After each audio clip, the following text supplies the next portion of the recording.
A lot of people like to hype the Byakugan, saying that it's a very powerful Keiki Genkai, very useful for battles, espionage, scouting missions, you name it. And yeah, you're able to see very far away with the Byakugan. You can also see through stuff, and you can also perceive the chakra signature of whoever you look at. That's why the Hyuga clan members are able to attack the chakra points directly on their enemies, because technically anyone would be able to do that, using their own chakra with taijutsu to attack the enemy's chakra points and chakra network. The problem is that people can't really see the chakra network, so you can't really do that. But physically, it is possible for somebody else to develop something like the Gentle Fist. The issue is that you were just not going to be able to find the right spots to hit because you don't have the Byakugan, and that's why the eye is so important for the Hyuga clan. And yes, with many characters gaining abilities to sense everything all around them, such as Naruto with Sage Mode, eventually Naruto Shippuden, the Byakugan's usage and usefulness even diminishes in Naruto Shippuden comparing to other much more powerful characters. Still, that's no reason to forget about the Byakugan's functions. The first time we see the Byakugan ever being used is during the written test of the Chunin exams all the way back in Naruto Part 1, and Neji uses the Byakugan to see through a guy in front of him and copy his answers. And then we see Hinata using it in the Forest of Death. She can see all the way 5 kilometers away from her, seeing through trees and everything else. But then there's something very weird that happens in Naruto Shippuden. You see, during the Itachi Pursuit mission, when they're trying to go after Itachi and Sasuke, when Itachi and Sasuke are gonna fight and all that kind of good stuff, the Leaf team is comprised by Team Kakashi and Team Kurenai combined. I mean, Kurenai doesn't go with them because Kurenai's pregnant, so she can't really go, but the rest of her team goes. And there's something really cool about Kurenai's team, which is that they have Hinata with a Byakugan, something very useful for a mission you're looking for someone, because you can literally look for kilometers all around, you can see through walls, so it makes complete sense to have her in the team. But then Tobi / Madara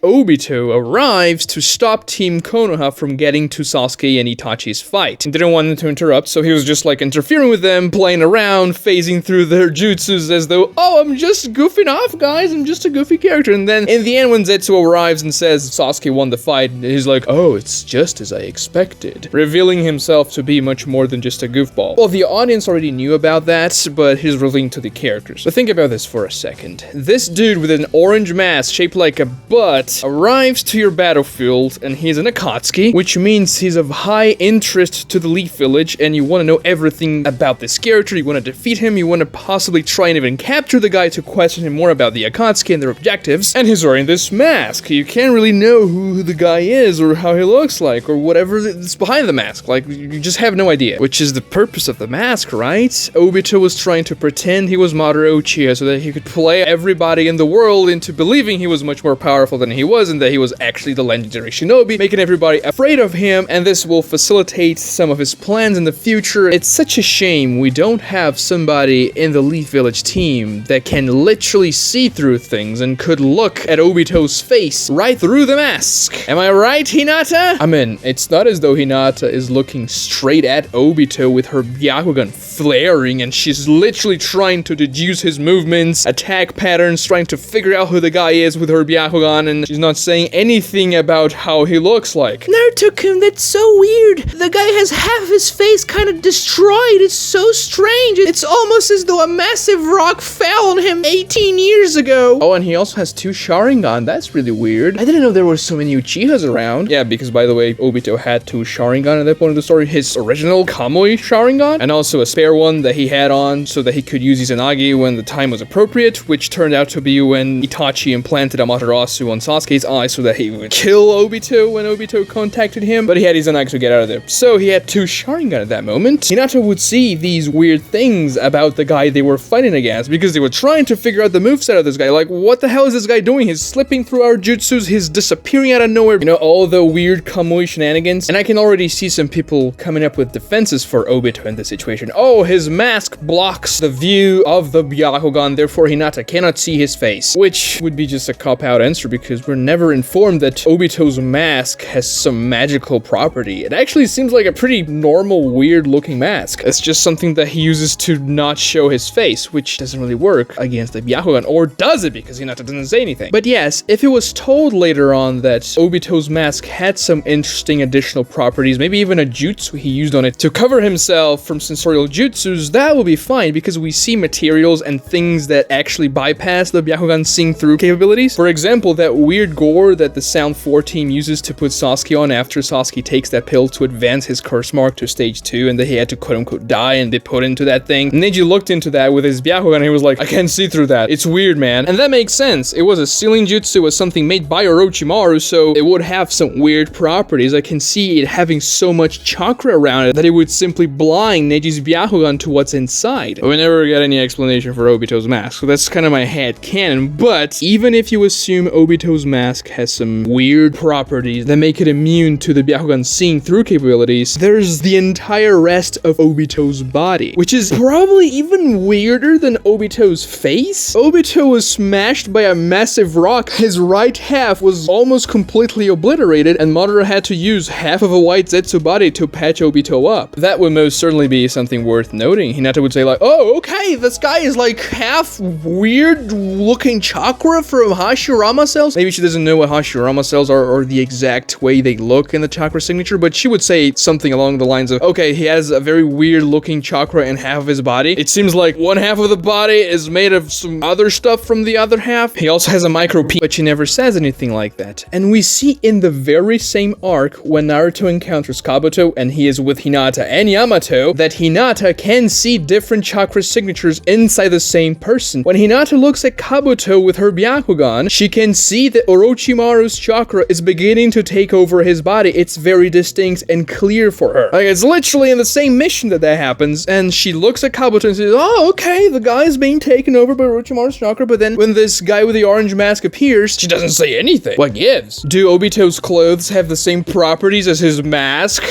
Properties that don't even exist? And I can already see people commenting, oh, it's Guru Zetsu who's attached all around Obito, so she can't see anything through Guru Zetsu's body, which could be a cool explanation, actually, if it was true, because he clearly isn't wrapped by Guru Zetsu, or Spiral Zetsu. It's the guy he uses to fight against the Mist Village guys when he goes ballistic after he awakens his Mangekyo Sharingan in the flashback. Yes, even though Obito's orange mask is inspired by the shape Guru Zetsu makes on his face, it's evident that Spiral Zetsu is not wrapped around Obito in that situation. When he is, you can't see Obito's hair. The white spiral tendril things wrapped all around Obito's head, and that's a very distinct visual cue that's hard to miss, and every time he is wrapped by Guru Zetsu, we know. For example, Obito had Spiral Zetsu on him when he met Nagato, Yahiko, and Konan for the first time, but he didn't have Spiral Zetsu on him when he fought against Minato. So this is an obvious inconsistency in the Naruto story, one that people may not even notice at first, because you're not really expecting it to be that quote-unquote easy for us to discover his true identity when we were watching Naruto for the first time. This is obviously done so that we don't figure out who Obito is when we're not supposed to. I mean, if Hinata said, oh, he has half his face like completely destroyed, weird looking scars, and half of his body is made out of different cells with a very weird chakra signature. And by the way, his right Sharingan has a very similar chakra signature to Kakashi's left Sharingan. That's so strange. I wonder why that is. I mean, Kakashi would very easily be able to put 2 and 2 together in that situation. If she can see Obito's chakra signature, and we see in the 5 Kage Summit that the Sharingan has a very peculiar chakra signature. When Ao sees Danzo using Shisui's Mangekyo Sharingan, it has a very distinct color for him, which he saw a decade or so ago and still remembers. I figured that if Hinata saw Obito's right Sharingan on Obito, and then she looked at Kakashi and saw Obito's left Sharingan in Kakashi, they would have a pretty similar vibe to their chakra signature, and she'd be like, that's weird. Let me tell that to Kakashi to see what he thinks, because Kakashi was the leader of the battalion there. But obviously this couldn't happen because the Obito reveal would only happen over 200 chapters later. But the weird thing about it is that Hinata doesn't even acknowledge the fact that she can or cannot see through Obito's mask or body. Take that Neji example I gave you before. When he saw that he couldn't see through that gourd to see what Sasuke was doing inside of it, he was like, oh, this is weird. I can't see through it. It's something that a Hyuga, a person that's used to seeing through things very clearly with the Byakugan, would note and say, okay, there's something weird about that. Let me inform my team about it. But Hinata doesn't. And they don't even ask Hinata, oh, what does the guy look like behind the mask? Like, can you see through it? Hinata should be able to see through it. You know, you have a Byakugan after all. But no, everybody conveniently forgets that Hinata has access to the Byakugan and that she's literally using it at that moment. A very simple solution for that would be for Hinata to say something along the lines of, oh, that's weird. My Byakugan is not seeing anything. Like, it's almost as though this guy is a black blot in my gaze. Obito could easily have some sort of weird jutsu that blocks the Byakugan's capabilities. I bet it's something that he would want to learn if he wanted to pretend to be Madara Uchiha for all eternity. Or, I mean, at least until he casted Infinite Tsukiyomi. And I bet that disguising his chakra signature and making sure people couldn't peer through his mask would be something that he would try even before that moment in time when he faced a Hyuga, because he literally fought against Minato when he was 14 years old, only a couple of years after he quote-unquote died during the Third Great Ninja War. So it's likely that his chakra signature there would be similar to what it was when he quote-unquote died. Even though, yes, he got pumped with half a body of Hashirama cells, and he had the Mangekyo Sharingan now, so his chakra would be much more powerful. I mean, I guess you can make the argument it was so different that it didn't even resemble Obito when he was in Minato's team. Minato was his sensei for a decent amount of time, and Minato was a pretty good sensory type, so it's not unlikely that he would be able to figure out Obito's chakra signature there if Obito didn't do anything to conceal it from Minato. But yeah, just have Hinata say something like, oh, I can't see what this guy looks like. It's weird. He has some type of ability blocking it. Giving Obito this powerful, stealthy jutsu would also work to make the character even more interesting, because he was a mystery character when he was the masked man, and he was supposed to be this force of nature that had such strange power that the characters couldn't even comprehend. So imagine how interesting it would have been if he had this jutsu that negated the Byakugan, which is supposed to be the best scouting slash perceiving jutsu in the entire series, but this guy is just immune to it. It would be something that stands out because it just doesn't really happen. So it would make the character even more mysterious and intriguing. Also, think about this for a second. If Hinata could see through Obito, she would figure out how Kamui worked when they fought against him for the first time, which would be a little bit complicated for Obito, because once you figure Kamui out, you can come up with ways to counter it. If she could see through Obito's chakra signature and body, she would see that parts of his body literally disappear from reality, creating these gaps in Obito's body when he is attacked and phases through things. And that's information we don't get until the war arc. So yeah, maybe Hinata can only see a vague silhouette of Obito, or maybe he's blurry to Hinata's Byakugan sight. Whatever, just make something up. Make Hinata say that, oh, I can see through it. It's weird. But when she doesn't even acknowledge anything, you just feel like, okay, I guess Kishimoto kind of forgot about the Byakugan's capabilities. And sure, it's clear that he wants to conceal this guy's identity, but you have to do that in a way that makes sense within the story for verisimilitude. And this is extremely important in storytelling. It can really break your immersion if something like this doesn't make much sense. Connectivity within stories is one of the most interesting things that a writer can do. So instead of just choosing not to address why Hinata doesn't say anything about Obito's peculiarities, even though she can clearly see through his mask slash clothes, giving an explanation would make the universe feel more believable, and it wouldn't take you out of the experience if you realize it at the moment. And then you can use that to also connect to other moments in the story where, okay, how did we not perceive this character? Because Obito tends to be a guy that infiltrates several different places, and yes, he can teleport into those places with Kamui, but he never seems to be noticed by anyone. Going all the way back to when Naruto was born, he was able to sneak into that room where Kushina was giving birth, and yes, he can phase through the wall and the barrier of that place because of Kamui, but nobody sensed Obito because, yeah, he was physically present there when he infiltrated. When they saw Obito, he already killed the people that were helping Kushina out, and he already captured baby Naruto. Soon after that, he popped into the Leaf Village and summoned the Nine Tails to wreak havoc, and nobody really detected him apart from Minato, who was actively looking for him because he knew what to look for. But isn't it strange that nobody else in the village noticed Obito's presence there? Because Minato and Kushina are literally the only people who find out that Obito was behind the attack, and they just so happened to die in the same day, so they couldn't tell anybody. And that's why the Leaf Village thought that the Nine Tails was a natural disaster, or that the Uchiha clan was behind it, which created all sorts of problems later on, which even led to the massacre of the Uchiha clan. But think about it, aren't there more powerful sensorial ninjas in the Leaf Village, or